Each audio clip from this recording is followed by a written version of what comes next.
Hello friends, मैं चंद्र ठाकुर आपको आपके अपने चैनल गुरुकुल वैदिक एकेडमी में आपका स्वागत करता हूं। जैसा कि फ्रेंड, हमने आज ऐतिहासिक काल के चैप्टर में जो सिंधु सभ्यता थी, जो सिंधु नदी के किनारे मिली थी, उसको हड़प्पा सभ्यता के नाम से भी जाना जाता था, क्योंकि सबसे पहले हड़प्पा सभ्यता की खुदाई की गई थी।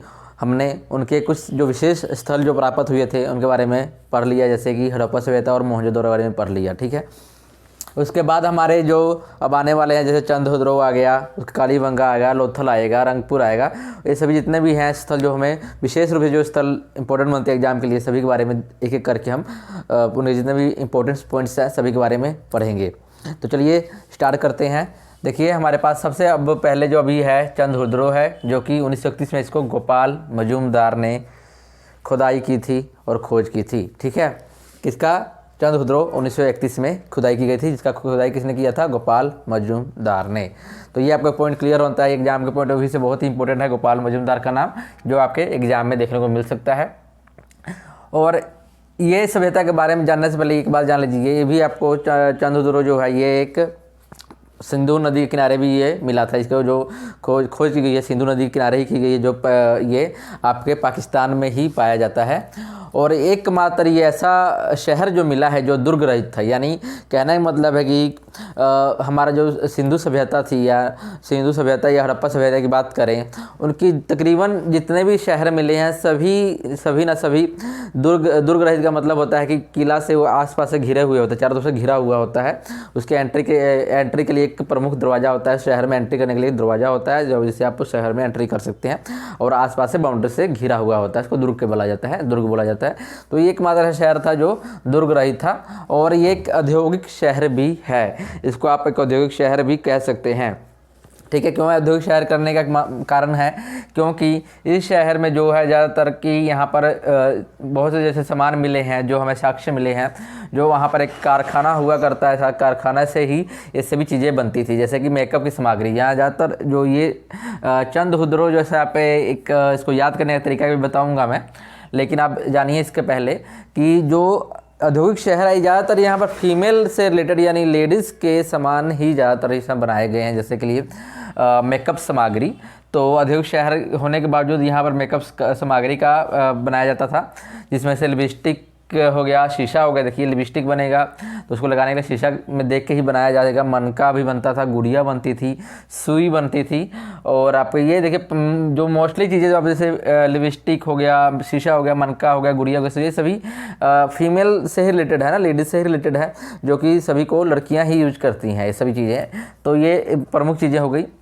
इसके अन्य जो चीज़ें हैं, अलंकृत ईंट मिली है, बिल्ली का पीछा करता हुआ एक कुत्ता, जो यहाँ पर एक मतलब के निशान मिले हैं। जैसे कि यहाँ पर आप जैसे कि मान लीजिए कोई ऐसा कह सकते हैं कि आप वहाँ पर ऐसा काम चल रहा था जहाँ की ज़मीन थोड़ी कच्ची होगी, और जब बिल्ली दौड़ रही होगी तो पीछे कुत्ता उसके पीछे पड़ा था, जिससे उसके पाँव के निशान यानी पैर के निशान उस ज़मीन पर पड़ गए हैं। तो ये साक्ष्य मिला है कि एक बिल्ली का पीछा करते हुए कुत्ता, यानी कह सकते हैं कि सिंधु सभ्यता के लोग बिल्ली और कुत्ते से भी परिचित थे। तो ये वहाँ मतलब पाए जाते होंगे, तभी तो मिला होगा। और इसके अलावा इम्पोर्टेंट थिंग्स ये है आपकी कि कांसे की बैलगाड़ी, यानी जो कांसे होता है उस कांसे जो आपका मेटल होता है यानी धातु है, उसका बना हुआ बैलगाड़ी और इक्का गाड़ी है ना, यहाँ पर लिखा है इक्का गाड़ी, जो आपको शायद समझ ना आ रहा हो, इक्का गाड़ी है और बैलगाड़ी मिला था। तो ये आप देख सकते हैं कि जो प्रमुख चीज़ें हैं जो आपके एग्जाम के पॉइंट ऑफ व्यू से बहुत ज़्यादा इंपॉर्टेंट बनती है, वो डायरेक्टली आ जाते हैं कि बताइए लिपस्टिक जो है सिंधु सभ्यता के किस शहर से प्राप्त हुआ है। तो आप ये याद कर लें, और नोट डाउन करना हो तो कर सकते हैं। ठीक है, आपको याद करने का तरीका बताता हूँ मैं, देखिए कैसे। तो आपको पता है कि मोस्टली चंद्रहुद्रो जैसे शहर का नाम है, तो आपको ये भी देखना है कि चंद्रहुद्रो। तो देखिए, आप ऐसे कर सकते हैं चंद्रहुद्रो, है ना। तो चंद्रहुद्रो मतलब जो कि आप कह सकते हैं कि इस नाम से ही थोड़ा एक फीमेल जैसा कह सकते हैं, लेडीज़ के नाम के जैसा एक आवाज़ आता है। ठीक है, तो मतलब इसके नाम से ऐसे लग रहा है कि जैसे कोई लेडीज़ की बात की जा रही है। चंद्रहुद्रो, चाहे आप कह सकते हैं जैसे चंद है, तो जैसे भी चंद तो वैसे मेल का नेम है, चंद का एग्जाम्पल लेंगे तो मेल हो जाता है, नहीं तो मेल हो जाएगा। तो आप इसे को अन्य नाम से कैसे याद करेंगे? तो चंद की जगह पर आप चंदा यूज़ कर सकते हैं कि चंदा, ठीक है। तो चंद यानी चंद हुर्रो यानी आपको वहाँ से एक कीवर्ड मिल जाएगा चंदा। तो यानी चंद के आगे आप आ की मात्रा डाल देते हैं मन में अपने याद करने के लिए, तो चंदा बना ले। तो चंदा यानी कि फीमेल, तो चंदा हुर्रो आप कह दें इसको। आप नाम तो चंद हुर्रो है, लेकिन आपको याद करने के लिए क्या अगर इसको नाम याद रखें, चंदा हुर्रो। चंदा हुर्रो जो है एक फ़ीमेल है, और उसके इस शहर में फीमेल वाले शहर हो गए जहाँ पर आपको फीमेल की चीज़ें तकरीबन देखने को मिलेंगी। तो क्या क्या हो सकता है, तो फीमेल में मेकअप का सामान होता है, और आपका मेकअप का सामान होगा। मेकअप के सामान में क्या आते हैं, लिपस्टिक आती है। तो लिपस्टिक लगाने के लिए शीशा का उपयोग तो आप करेंगे, विदाउट शीशे के तो लिपस्टिक लगेगा नहीं। कोई गलत तरीका से लग गया तो आपका चेहरा भी ख़राब हो सकता है, तो इसलिए उसका शीशा भी आवश्यकता पड़ेगी। तो लिपस्टिक हो गया, शीशा हो गया। उसके बाद सजावट में मनके वगैरह भी आते हैं। तो गले में आपको कोई हार डालना है तो मनकों का हार पहनेंगे, ठीक है। तो मनके भी आ गए इसमें, तो मनका हो गया। लड़कियां हैं वहाँ पर, अगर फीमेल है तो लड़कियां तो सीधी सी बात है, वो लोग खेलेंगी किससे, तो गुड़िया से खेलेंगी, तो गुड़िया हो गई। और अगर कोई सिलाई का काम ज़्यादातर लेडीज़ ही करती हैं, तो सुई वगैरह भी आपको यहाँ मिलती है। और इसके अलावा आपको अलंकृत, ये एकदम प्रमुख चीज़ें हो गई। तो इसके अलावा आपको याद रखना पड़ेगा क्या, अलंकृत ईंट। अलंकृत, हालांकि आपको अलंकृत ईंट जो है कालीबंगा में भी मिलता है, मैंने यहाँ नोट डाउन नहीं किया, लेकिन कालीबंगा में भी मिलता है। तो अलंकृत ईंट दो कॉमन चीज़ें हो जाएंगे, दो शहरों में मिलते हैं। तो अलंकृत आप दोनों शहरों में याद रखना पड़ेगा। तो अलंकृत ईंट हो गई। और एक बिल्ली आपको याद कर सकता है, बिल्ली भी एक फीमेल वर्जन हो गया, लेकिन क्या बोलते हैं, कुत्ता वैसे मेल आ रहा है। तो देखिए बिल्ली का पीछा करता हुआ आपको एक कुत्ता का पैर का निशान मिला था। और बैलगाड़ी आ गई। बैलगाड़ी से मतलब, हालांकि वहाँ पर बैलगाड़ी इसलिए कह सकते हैं व्यापार के लिए यूज तो किया जाता ही होगा। इसके अलावा आने जाने के लिए भी आप सवारी टाइप में भी इसको यूज़ करते होंगे लोग। तो कांसे की बैलगाड़ी, जो धातु पाया गया उस टाइम, कांसे धातु पाया गया, इसमें कांसे की बनी बैलगाड़ी थी और इक्का गाड़ी थी। तो आपको याद कर सकते हैं। और एक बहुत मतलब एक अच्छी बात यह है कि इस शहर में ना आपको चंद हुर्रो में पहले सैंधव सभ्यता रहती। सैंधव सभ्यता यानी क्या, सिंधु नदी के किनारे जो नागरिक रहते थे उनको सैंधव नागरिक कहते थे। सिंधु सभ्यता को सैंधव सभ्यता भी कहा जाता है, क्योंकि वहाँ को लोगों एक जैसे एक बात करें कि हम हिंदू जैसे देखिए, हिंदू एग्जैक्टली अब बात करें तो ये कोई धर्म नहीं होता है, सनातन धर्म होता है। हिंदू कुश पर्वत तक पाया जाता है पाकिस्तान में, जो कि अफगानिस्तान पाकिस्तान का बॉर्डर भी कह सकते हैं। तो उस बॉर्डर के मतलब हिंदू कुश जो पर्वत है उसको अब पार के जो लोग आए, वैसे ही जो माना जाता है कि जो आर्यन लोग आए तो बाहर से ही आए हैं, ठीक है। तो बाहर के ही निवासी थे, तो बाहर धीरे धीरे बसते बसते सब बसने लगे, मतलब यहाँ पर स्टेबलाइज हो गए।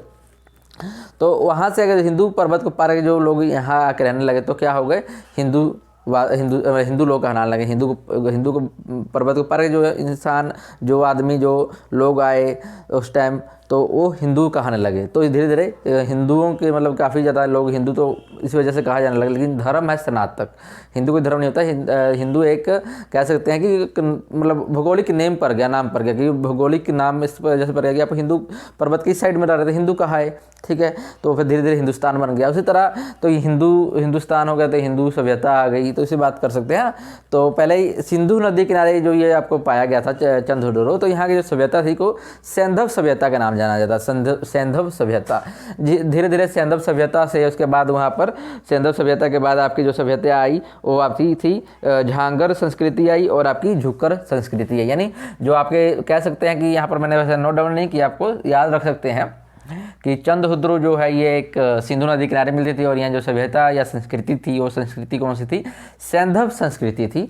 और उसके बाद सैंधव संस्कृति के बाद वहाँ पर झुग्गर और झांगर संस्कृति आई थी। तो मुझे उम्मीद है कि आपको अच्छे से समझ आया होगा चंद हुर्रो के बारे में, और आपके सामने डाटा भी लिखा हुआ है तो आप देख सकते हैं, नोट डाउन भी कर सकते हैं।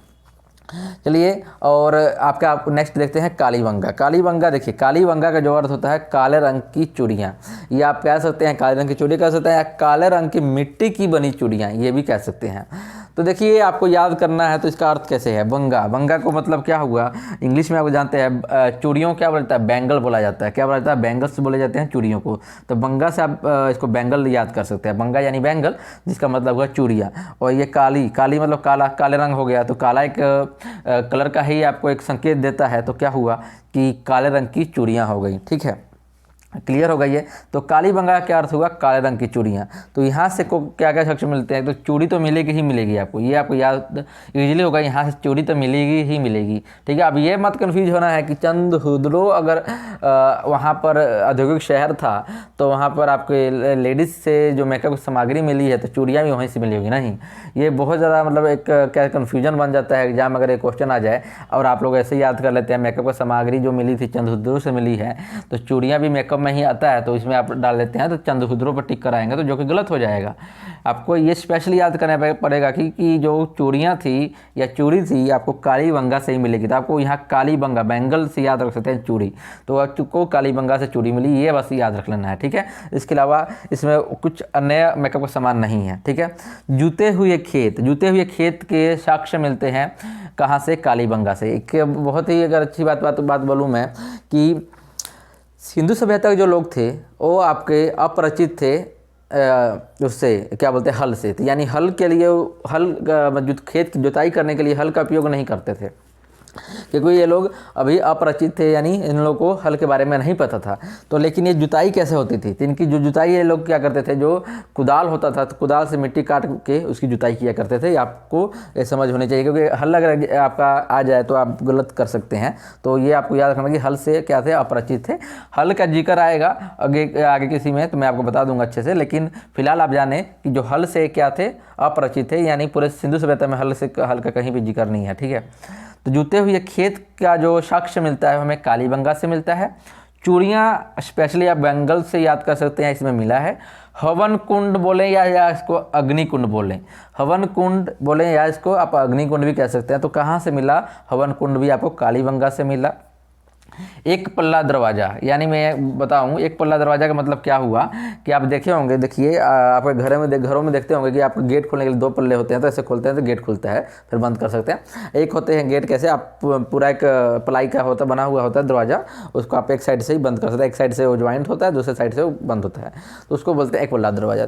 तो एक पल्ले वाले दरवाजे का जो हमें साक्ष्य कहाँ से मिलता है, कालीबंगा से मिलता है, इसको आप याद रख सकते हैं। इंपॉर्टेंट थिंग्स ये बनता है यहाँ पर। तो युगल समाधान, यानी आप कैसे, युगल समाधान क्या हुआ कि जोड़ी की बात करते हैं, कपल की बात करते हैं, तो वहाँ पर कपल को एक साथ दफनाया जाता था। यानी कह सकते हैं कि अगर हस्बैंड वाइफ को एक साथ उनके लास्ट में दफनाया जाता था या जलाया जाता था, समाधान मतलब उसको बोल सकते हैं। युगल समाधान हमें कालीबंगा में मिलता है कि युगल यानी जोड़े में उन लोग को जलाया दफनाया जाता था, उन्हें समाधान किया जाता था। इसमें कालीबंगा में जल देखिए पूरा अगर सिंधु सभ्यता की बात करें, सिंधु सभ्यता हो या हड़प्पा सभ्यता, इसको नाम से जानते हैं, सिंधु सभ्यता को अन्य नाम से जाना जाता है हड़प्पा सभ्यता।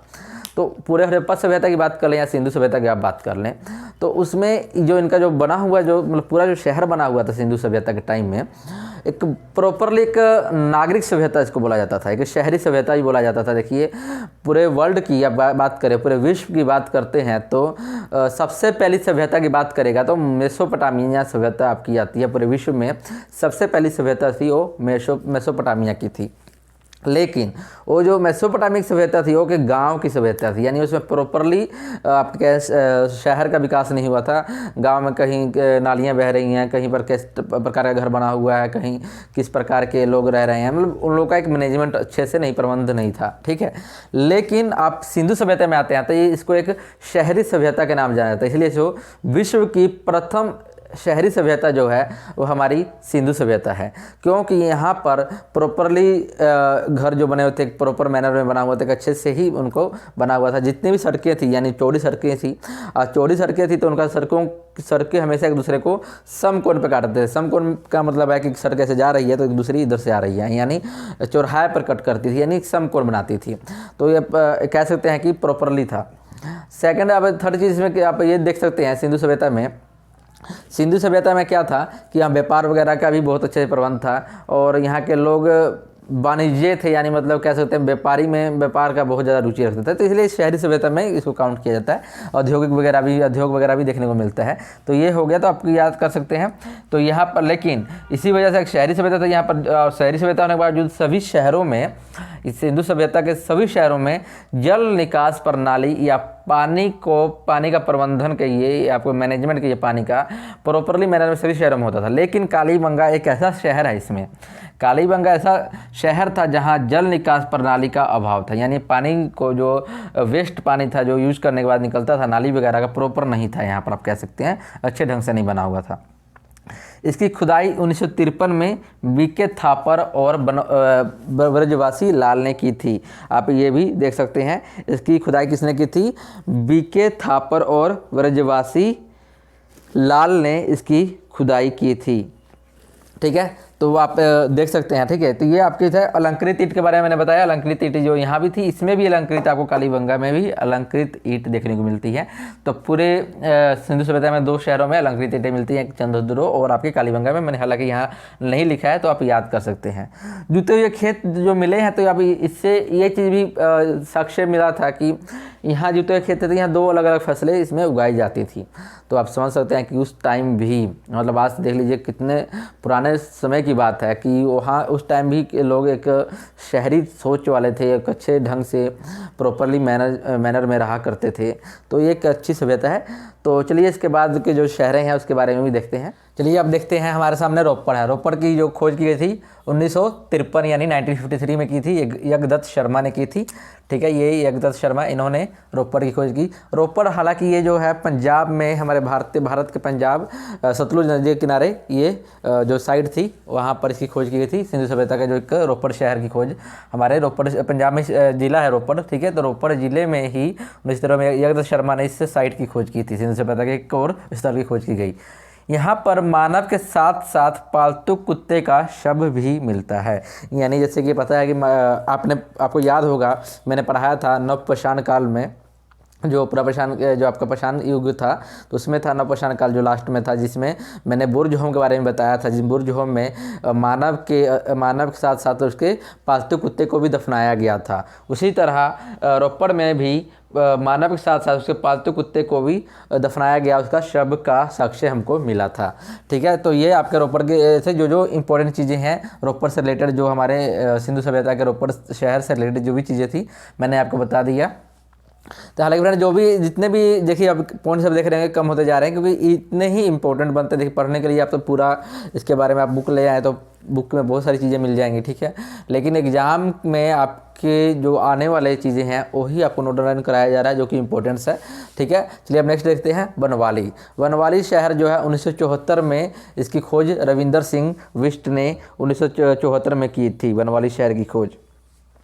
और ये हरियाणा में रंगोई नदी के किनारे, हरियाणा में ये रंगोई की नदी है, अब पहले थी अब तो नहीं है। रंगोई नदी के किनारे ये शहर की खोज की गई थी बनवाली 1974 में। रंगोई नदी के किनारे पर इसकी खोज की गई है, रविंदर सिंह बिष्ट ने की थी।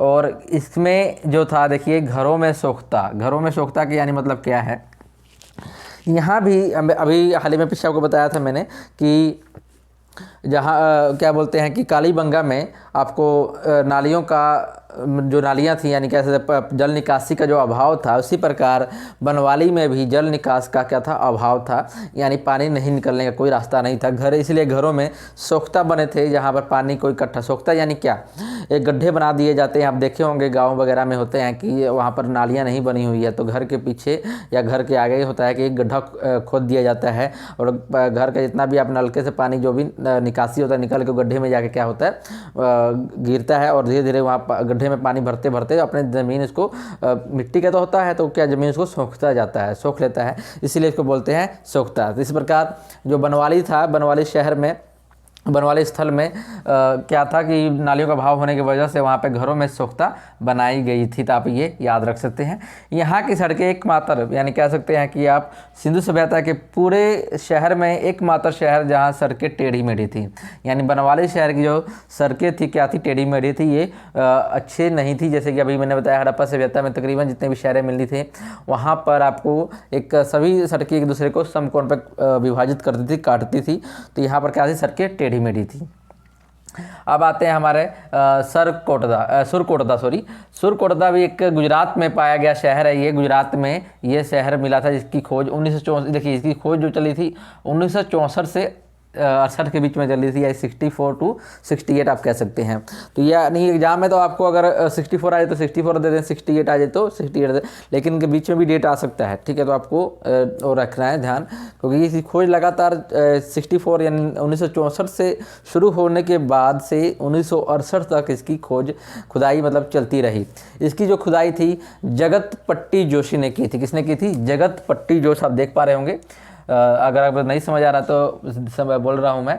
जगत पट्टी जोशी ने इसकी सरकोटदा यानी गुजरात में शहर है, वहाँ पर इसकी खोज हुई थी। यहाँ पर आपको प्रमुख दो यानी कह सकते हैं इस शहर में आपको मेनली कह सकते हैं बहुत इंपॉर्टेंट है, दो चीज़ें मिली थी, दो साक्ष्य मिले हैं। एक तो आपको घोड़े की हड्डी यानी घोड़े की हड्डी यानी आपको वहाँ पर खुदाई में घोड़े की हड्डियों का साक्ष्य मिला है। तो इससे आप एक चीज़ का अनुमान लगा सकते हैं कि सिंधु सभ्यता के लोग घोड़ों से परिचित थे, यानी अगर घोड़े थे तभी वहाँ घोड़े की हड्डियाँ मिली हैं।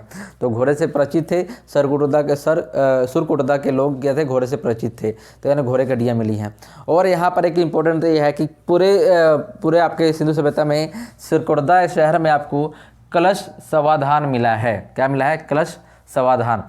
कलश समाधान का मतलब होता है, जैसे आप देखते होंगे हिंदू धर्म में, आप देख रहे हो सनातन धर्म में देखते होंगे कि जलाने के बाद अस्थियों को एक हांडी में यानी एक गरबी में कह सकते हैं उसको इकट्ठा किया जाता है, हांडी वगैरह में इकट्ठा करके, कलश वगैरह में इकट्ठा करके उसको गंगा जी में जाकर गंगा जी में जाकर क्या करते हैं उसको विसर्जन किया जाता है। उसी को कलश समाधान बोला जाता है। तो कलश समाधान को आपको कहाँ मिलता है? सुरकोटदा में मिलता है। आपको ये समझ आ गया होगा। चलिए अब नेक्स्ट हमारा रंगपुर की भी खुदाई 1953 से लेकर 54 के बीच में चली थी, यानी 1953 से लेकर 1954 तक इसका रंगनाथ राव ने किया था। इसका बहुत इजी हो जाएगा नाम याद करना, इसकी खुदाई किसने की थी। रंगपुर में रंग आ रहा है, यहाँ रंगनाथ में भी रंग आ रहा है, दोनों ने मिलकर रंग लगा दी और रंग बरसा दिया। तो कह सकते हैं रंगपुर की खोज रंगनाथ राव ने की थी, जो कि मादर नदी यानी ये भी गुजरात में एक शहर है रंगपुर, जो कि गुजरात में ही शहर है। मादर नदी थी, मादर नदी के किनारे रंगपुर की खोज की गई थी, मादर नदी के किनारे गुजरात में।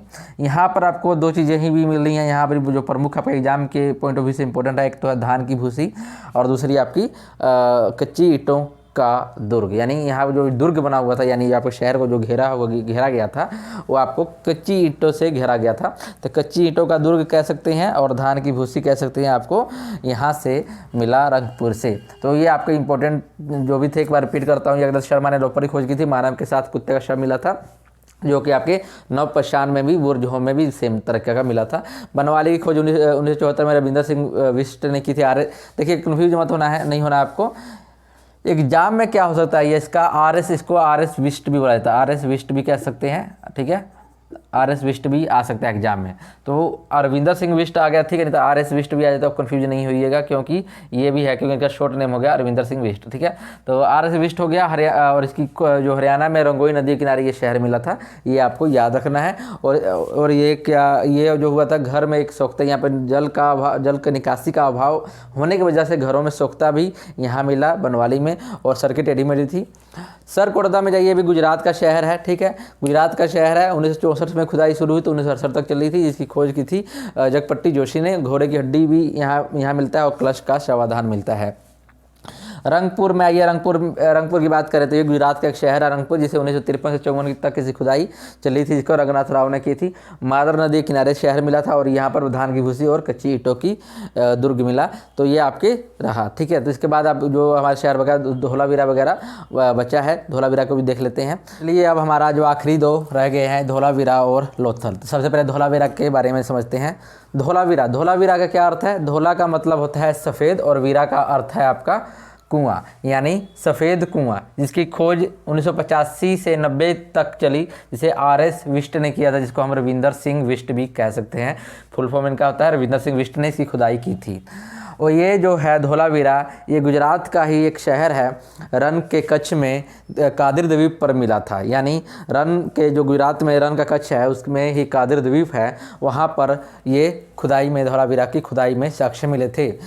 धोलावीरा का जो शहर है इसको 3 भागों में विभाजित किया गया था। एक तो दुर्ग में, दूसरा आपका मध्य नगर, तीसरा आपका निचला नगर। कहा जाता है कि दुर्ग में जो बड़े, जैसे कह सकते हैं कि काफ़ी शाहूकार लोग, जैसे राजा की बात करें, राजा महाराजा जैसे हो गए, उस टाइम जो शासक थे तो आपके दुर्ग में रहा करते थे। मध्य नगर में व्यापारी लोग रहते थे, और जो लेबर क्लास की बात करते हैं, श्रमिक थे, वो निचले नगर में रहते थे। तो ये 3 भागों में इस प्रकार की विभाजित किया गया था। धोलावीरा के शहर से ये हमें साक्ष्य मिलता है। सिंधु सभ्यता का एकमात्र, ये धोलावीरा एकमात्र शहर है जहाँ पर क्रीड़ागार मिला। क्रीड़ागार जहाँ पर खेल कूद कुश्ती वगैरह हुआ करते थे, तो वो क्रीड़ागार उसको बोला जाता है, जहाँ पर लोग अपना कुश्ती वगैरह या खेल कूद किया करते हैं, तो क्रीड़ागार बोलते हैं। तो सिंधु सभ्यता का एकमात्र शहर जहाँ पर क्रीड़ागार मिला। और एक और चीज़ इसमें नेवले की पत्थर की मूर्ति मिली। धोलावीरा में बहुत ही इंपॉर्टेंट बन जाता है ये नेवले की मूर्ति, यानी नेवले की मूर्ति बना हुआ मिला।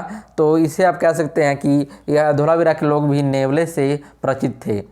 तो अब यहाँ पर जल प्रबंध का व्यवस्था भी थी। धोलावीरा में जल प्रबंधन की कह सकते हैं कि बारिश का पानी हो गया या कोई भी जो एक्स्ट्रा जो जल था वो कैसे संरक्षण किया जाए, कैसे उसको सेव किया जाए, तो सभी जो थे धोलावीरा में इसका अच्छे से प्रबंध किया गया था। वहाँ पर आप कह सकते हैं कि कुएँ वगैरह या डैम कह सकते हैं बनाकर, या दीवार का घेर के गड्ढे वगैरह खोद के भी पानी को इकट्ठा करते होंगे लोग। तो आप ये समझ सकते हैं कि धोलावीरा में जल प्रबंधन की क्या थी, व्यवस्था थी, अच्छे से वहाँ पर जल का ये प्रबंध किया करते थे।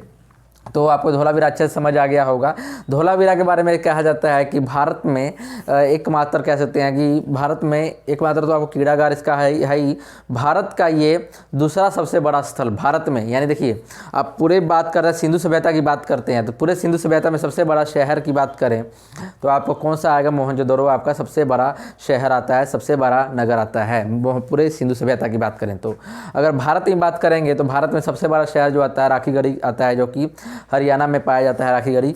तो और दूसरा सबसे बड़ा शहर आपकी धोलावीरा है। धोलावीरा जो है ये पाकिस्तान और आपके भारत दोनों में फैला हुआ है।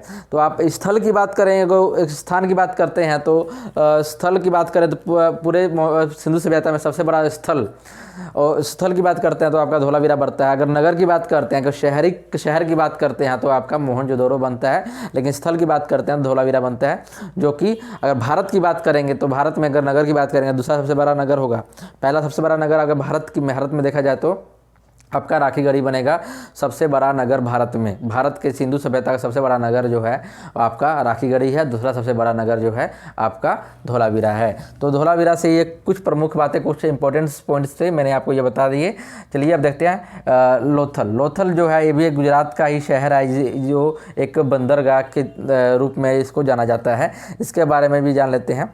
लोथल का जो खोज किया गया था 1957 से 58 के बीच तक इसकी खुदाई चली थी, जिसको रघुनाथ राव ने खुदाई की थी। इसको आप लघु मोहनजोदड़ो भी कह सकते हैं। जो ये आपका लोथल है ये आपका लघु हड़प्पा या लघु मोहनजोदड़ो भी इसको कह सकते हैं आप। ये जो लोथल है ये जो बंदरगाह स्थल है, क्योंकि यहाँ पर से आप कह सकते हैं कि जो लोथल है सिंधु सभ्यता का एक बंदरगाह नगर भी है।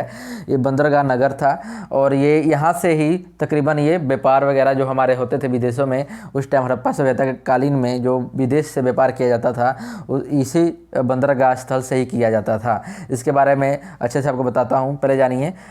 चावल उपजाने के जो अवशेष जो मिलते हैं, यानी आप कह सकते हैं कि सिंधु सभ्यता के लोग चावल से परिचित थे और वो चावल की खेती किया करते थे।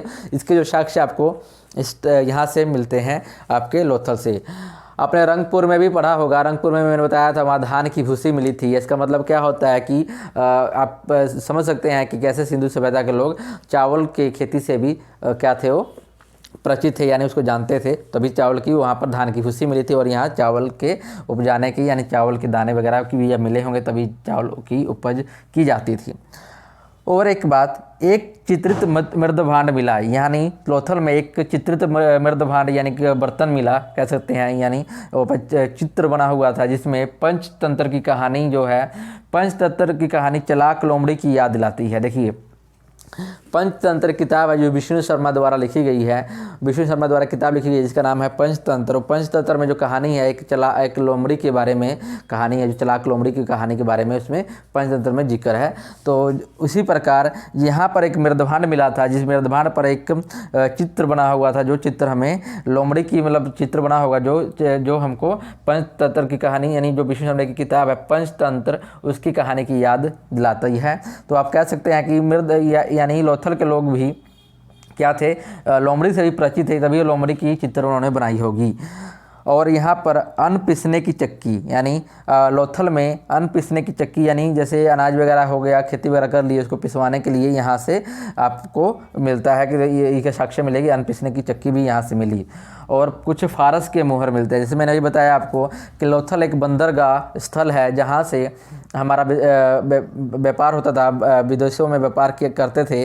तो उसके जो ये फारस की जो मोहर है ये हमको 100% हमको इस चीज़ को कह सकते हैं कि मोहर लगाती है कि देखिए मोहर क्या लगता है, मोहर लगाती है, मोहर फारस की मोहर व्यापार पर, विदेशों से व्यापार का मोहर लगाती है। किस प्रकार कि अगर भारत का व्यापार यानी इस लोथल के बंदरगाह से भारत का व्यापार विदेशों में यानी फारस में हुआ था। फारस उस टाइम का बात बोल सकते हैं ईरान फारस को मतलब आज का ईरान उस टाइम का फारस हुआ करता था।